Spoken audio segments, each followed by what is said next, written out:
Bonjour à tous, je suis donc en compagnie de nos deux invités, Taha Riden, donc il est entrepreneur mais également professeur en réalité virtuelle et 3D à l'ECE, qui est l'école d'ingénieurs du groupe Omnes Éducation.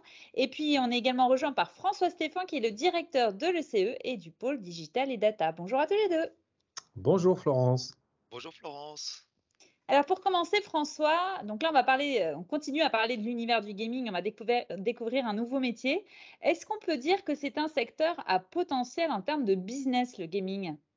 Absolument, bah, le gaming, c'est une industrie à part entière, hein, c'est une industrie mondiale, hein, comme le cinéma, la télévision, hein, ça fait partie de l'industrie des médias, hein, c'est plusieurs de dizaines, voire centaines de milliards d'euros de chiffre d'affaires dans le monde entier, bien évidemment. Alors, si on regarde juste en France, par exemple, en 2021, l'année dernière, ça représentait plus de 5 milliards d'euros de chiffre d'affaires en France, avec plus de 13% de croissance, hein, sur les 2 dernières années. Donc, c'est dire que c'est effectivement une industrie, un secteur à part entière et qui a énormément de potentiel.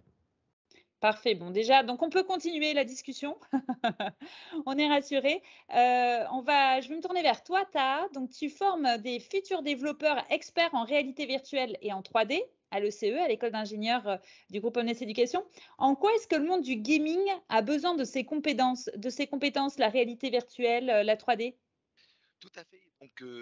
Donc à l'ECE, en fait, nous formons donc des experts donc autour de la réalité virtuelle et la 3D, en fait, en l'occurrence, dans un module que je dispense. Donc en fait, le monde du gaming, il est pluridisciplinaire en termes en fait de compétences. Ça veut dire le besoin au jour d'aujourd'hui, donc dans le marché, que ce soit, moi personnellement, je suis également en fait entrepreneur, donc on a besoin donc de différentes profils qui peuvent être des programmeurs. Donc, on a besoin de personnes qui maîtrisent les langages de programmation avec les différentes couches, en fait, dans ce monde-là de la programmation, que ce soit sur la couche front, la couche middle ou la couche back, en termes de développement technique. Mais on a besoin également de personnes qui vont réfléchir comment est-ce que on va programmer, en fin de compte, un jeu en mettant en place la partie intelligente, en fin de compte, des différentes étapes de ce jeu-là pour le rendre également en fait le plus concurrentiel possible à travers le design algorithmique en l'occurrence. En plus de ça, on a besoin bien évidemment de rendre le jeu plus beau en fait à travers l'intégration d'avatars qui peuvent être par exemple dans le cas des jeux 3D qui sont en fait les plus plaisants possibles dans le jeu en fait et dans à dire l'expérience et du coup là on a besoin d'utiliser des logiciels externes en fait pour produire ces avatars là. Ça peut être en fait également des compétences en fait en design. Du coup, tout C'est un ça, des si éléments, un des éléments complémentaires qui va permettre d'avoir un jeu qui soit, comme tu dis, concurrentiel, c'est-à-dire qui va plaire au maximum de personnes, en fait. exactement, exactement. Il y a un autre élément également à prendre en considération, c'est que ces jeux-là peuvent être des jeux multijoueurs, en fait et ces jeux D'accord. multijoueurs, donc on a une compétence supplémentaire.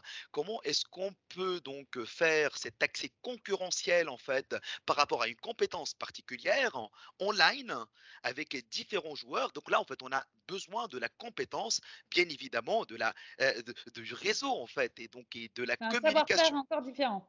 Donc, à Exactement. ceux qui développent le jeu, il y a la partie esthétique, comme tu disais, avec les personnages dont la 3D peut servir, et puis il y a la partie réseau qui permet aux joueurs concrètement de pouvoir rejouer ensemble. Absolument et bien évidemment, la dernière partie, qui va, venir sécuriser tout ça, c'est la partie cybersécurité. Du coup, en fait, D'accord. quand on va faire du développement, il faut sécuriser, en fait, la donnée. Donc cette sécurisation-là, en fait, elle est très, importante pour quand on a, en fait, des jeux, en fait, qui sont concurrentiels, que ces jeux-là, en fait, soient effectués de la façon, en fait, la plus sécurisée possible. Ouais. Donc, cybersécurité. Donc, tu as Exactement. Il y a la développement, cybersécurité design, également, en fait, dedans. cybersécurité. Top. Exactement, Il tout y à a fait. plusieurs sous-secteurs dans le gaming. En fait, il y a pas, enfin, il y a dans les jeux vidéo, il y a plusieurs types de jeux. Est-ce que tu peux Ouais. juste nous donner les 3-4 sujets très, très rapidement? Parce que le temps passe à toute vitesse. OK, en termes en fait de sécurisation en fait de données, nous ce qu'on va faire en fait en termes donc bien évidemment de développement généralement, on aurait personnellement donc je vais donc faire du développement sur 3 axes principaux. On aurait en fait l'axe du e-sports, donc toute la partie en fait basée sur du digital pour développer en fait du sport digital. Et généralement, c'est des jeux multijoueurs. Ça peut être en fait le mode arena en fait, hein, D'accord. tels que les jeux en fait Dota 2 par exemple, ou les jeux en fait comme Game of Legends ou d'autres types en fait, en l'occurrence de jeux en fait de bataille. Donc Ça, ces c'est jeux, e-sport. ça, c'est le e-sports, exactement, dans D'accord. lequel il y a un contexte marketing particulier qui est basé bien évidemment sur, d'un côté, une mise qui va s'être donnée à la fin avec un record, en l'occurrence, qui a été observé en fait en 2019 sur Dota 2, plus de 34 millions en fait, en l'occurrence de dollars. On a tout ce qui est serious games, dans lequel en fait Oui. on va essayer d'intégrer le principe de la réalité virtuelle et la réalité augmentée et la 3D, et dont les serious games, je vais vous donner en fait deux exemples. Un exemple de tout ce qui est ASSR, le permis piéton, en l'occurrence qu'on donne en fait pour nos élèves, de troisième et de cinquième en fait sur deux étapes, en l'occurrence pour sensibiliser aux problématiques de sécurité, en l'occurrence routière pour les piétons. Donc on peut intégrer ça pour la Donc, c'est plus génération de la actuelle. pédagogie. C'est la Exactement, gamification, c'est le fait de jouer et en même temps d'apprendre. Donc, les serious games. Mais je crois qu'il y en a exactement. encore un troisième. Oui, et un profil de développeur, il va pouvoir utiliser la 3D et tout ça dans tous ces types de jeux. Exactement. On a également en fait la partie jeu d'apprentissage pédagogique, hein, pour tout ce qui est en l'occurrence, on peut l'utiliser pour apprendre des compétences particulières, les mathématiques, la géométrie, etc., à travers en fin de compte les jeux. Et tout ça, bien évidemment, qu'on a besoin en fait de composants 2D, de composants 3D en fait, d'une Mhm. façon immersive avec des casques et toute l'industrie en fait qui va suivre cet aspect-là. Merci beaucoup. On ne se Avec doute grand pas de plaisir. tout ce qu'il y a derrière hein, quand on joue à un jeu. En fait, c'est vraiment c'est tout un Lego d'expertise, de besoins, de compétences. Maintenant, je vais me tourner vers François. Alors, toi, tu connais très bien ce secteur de l'enseignement supérieur. De manière générale, si on a envie de devenir développeur dans le secteur du gaming, c'est quoi les types de parcours qu'on peut faire? Alors, typiquement, le parcours typique, hein, c'est bac plus 2 ou bac plus 3, hein. Donc, bac plus 2, c'est un BTS, hein, ou un DUT. Bac plus 3, bah, ça va être typiquement un bachelor, hein, par exemple, un bachelor dans une école comme le CE. Ça peut être aussi des BUT, hein, des bachelors universitaires technologiques dans les IUT. Donc, voilà, typiquement, avec bac plus 2 et encore mieux avec bac plus 3, on peut vraiment commencer à travailler comme développeur dans le secteur du gaming, dans les différentes spécialités qu'a cité Taha, avec des postes vraiment super intéressants dans un milieu absolument passionnant et très bien rémunéré parce que les besoins sont énormes, Il hein, y a un comme je vous disais. besoin. Ouais, Voilà, c'est un c'est une marché. Hein. industrie qui se développe très très fortement sur des types de jeux très différents comme l'a expliqué Taha. Donc les besoins sont énormes et avec un bac plus 3, on sort, on est très très bien formé, on a des super compétences et vraiment on peut rentrer et les industriels, les entreprises du domaine recrutent effectivement des jeunes diplômés bac plus 3 de ce type-là, et puis les font évoluer après régulièrement dans leur entreprise. Après, on peut aussi pousser pour ceux qui le souhaitent vers des bac plus 5 pour aller approfondir ses compétences, aller faire un peu de management de projet, aller plus loin dans les technologies. Donc, c'est une possibilité aussi. Voilà. Donc, moi, je dirais bac plus 3, bac plus 2, mais surtout bac plus 3 et puis bac plus 5. C'est bien de savoir qu'il y a cette possibilité des bac plus 2 ou bac plus 3. Enfin, on ne l'imagine pas forcément en tout cas.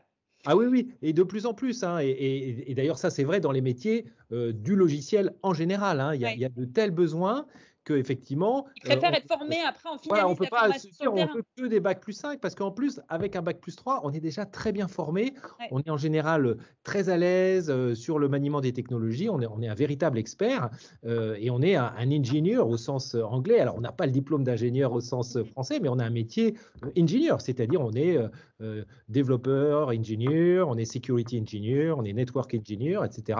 Dès un bac plus 3. Et il suffit de regarder les offres d'emploi pour s'en convaincre. Très bien. Et côté Omnes Éducation, est-ce qu'il y a des parcours spécifiques qui sont proposés? Alors ouais, sur ces métiers du développeur et spécifiquement applicables dans le secteur du gaming, comme dans d'autres secteurs, bah, je dirais c'est à l'ECE que ça se passe, hein, sur ces formations très technologiques, hein. On est l'école d'ingénieurs du groupe Omnes Éducation. Donc au niveau du bachelor, donc, on propose nous un bachelor en 3 ans avec une spécialisation en troisième année avec 3 spécialités. Donc, une spécialité plus vraiment développeur sur les web et les mobiles, une spécialité plus data, parce que la data aussi peut servir bien évidemment pour le gaming, et puis une spécialité plus orientée cybersécurité réseau qui, comme on l'a vu, est aussi une compétence. Partie prenante de… Voilà. Et puis, on a aussi, nous, donc ça, c'est dans le programme Bachelor de l'ECE, qui est accessible après le bac. Et puis, on a aussi un programme Grande École d'ingénieurs, là, qui donne un diplôme d'ingénieur au bout de 5 ans. Et on a une majeure pour les 2 dernières années de ce programme, spécifiquement sur les systèmes d'information, où là, il y a beaucoup de développement de réseaux, de data et de cybersécurité. Très bien. Pour ce type de job, ce type de parcours, à ton avis, est-ce qu'il y a un profil de lycéen un peu type qui serait parfait? Alors moi, je crois qu'il faut quand même aimer l'informatique quelque part, sans forcer, soit l'aimer, la pratiquer déjà, ou avoir envie d'aller dans ces métiers-là. Voilà, je pense que c'est un peu la case de base à cocher. Après, plus globalement, je pense qu'il faut aimer travailler en équipe, parce que même un développeur, à un moment, il est effectivement derrière son ordinateur et il travaille sur son logiciel, mais c'est un logiciel, il va travailler une partie d'un gros système. Un petit morceau du puzzle. Voilà, un petit morceau d'une cathédrale, parce qu'un jeu vidéo, on peut considérer ça aussi comme une cathédrale. Donc, on est un peu aussi comme les artisans qui faisaient les cathédrales. Je pense qu'il faut avoir de la créativité quelque part, parce que c'est un métier créatif d'être développeur. Il faut mettre sous forme informatique des idées, des rendus, comme l'expliquait Daha, simuler des choses, etc. Donc, il faut avoir de la créativité, être ouvert au monde, s'inspirer de choses extérieures, et puis en même temps être rigoureux, parce que c'est de la technique. Et puis, il faut aimer la technique globalement, au-delà même de l'informatique, et savoir un peu être en veille et s'informer un peu de ce qui se passe dans ce domaine-là qui évolue très vite. Et de fait, est-ce qu'il y a des spécialités qu'il vaut mieux privilégier quand on est au lycée, ou pas forcément? Alors, moi, je dirais, pour faire un bachelor de type que le CE propose, il n'y a pas forcément de spécialité vraiment impérative, parce que nous, après, voilà, il faut avoir de l'appétence un peu pour la matière informatique, et nous, on accompagne nos étudiants. Après, effectivement, avoir fait, par exemple, la spécialité numérique et sciences informatiques, c'est pas mal, c'est intéressant, ou la spécialité sciences de l'ingénieur, ou éventuellement mathématiques. Voilà, c'est un peu des plus, mais Pas c'est des pas des prérequis. prérequis. Voilà. Après, pour rentrer dans le programme Grande École d'ingénieurs de l'ECE, là oui, ce qu'on demande quand même aujourd'hui, c'est d'avoir la spécialité mathématique, parce que pour le programme Grande École d'ingénieurs, les mathématiques sont beaucoup plus importantes, ça c'est sûr. Eh ben, merci beaucoup à tous les deux de nous avoir fait découvrir ce métier de développeur dans le gaming, qui, j'en suis certaine, a dû inspirer certaines personnes qui nous suivent aujourd'hui. En tous les cas, si vous reste des questions, n'hésitez pas, vous savez où les poster dans le chat. Et puis, je vous propose maintenant que l'on retrouve Marie Ruston, qui va nous parler de son métier. Elle est project manager dans le gaming. À tout de suite.